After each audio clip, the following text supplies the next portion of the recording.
Okay, let's talk about something that's just been killing me. That this stems from the regionals event, the East Regional event 2, 21:15.9 dumbbell snatch and ring dips. We had 5 athletes in that region who go ahead and essentially have some sort of pec strain, tear, whatever you like to call it. And people are calling out that this is poor programming, or people are calling out that obviously athletes are not pressing in the correct planes, right? Or that they are simply just not strong enough in the position. This is something that just completely enrages me. When the first thing that I hear from individuals is just this knee-jerk reaction to say programming is dangerous and it doesn't make sense, or that individuals like, simple, athletes just need to get stronger and they need to go ahead and press more. There needs to be more branch, there needs to be more horizontal or vertical pressing, right?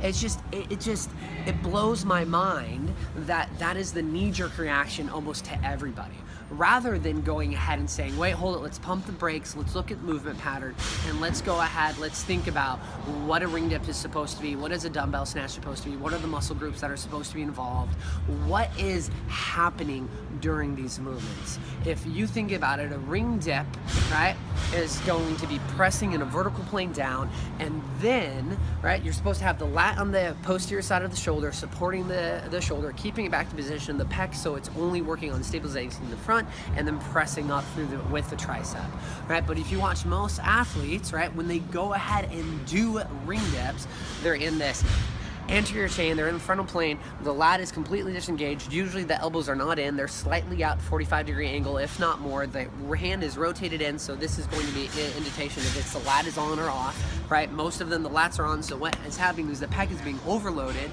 because of poor movement pattern, and people pressing and using the pec to stabilize and press, and then boom, you have these pectoral tears, right? And the dumbbell snatch, if we go ahead and make sure that we have a neutral humerus and that we're actually receiving in a proper overhead position, you have a posterior and anterior support from the pec and the lat, right? Really what this comes down to is just individuals, I think, having that knee-jerk reaction of, hey, cool, rather than looking at fixing biomechanics and actually making things move in a more efficient and a correct manner, people just say, you know what, we just need to get stronger, and a stronger position, right, stronger muscle group in a poor position will fix the problem. That is just ridiculous, right? And also people saying, well, this is just stupid programming.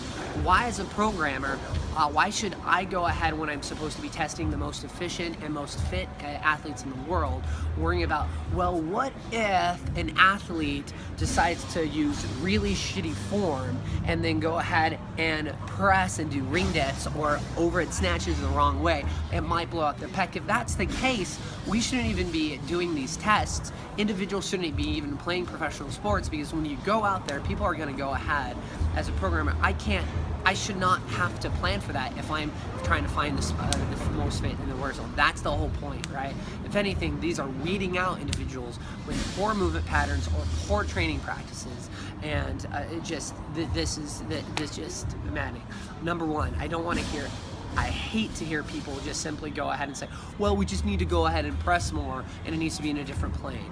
Well, like, no, let's talk about that volume issue again. And before we talk about just making a muscle group stronger, right, let's go ahead and let's look at the actual biomechanical, what's happening in the movement for that individual, and decide that maybe we need to just fix a freaking movement pattern first to go ahead and make sure the system of the shoulder or whatever we're looking at is more stable.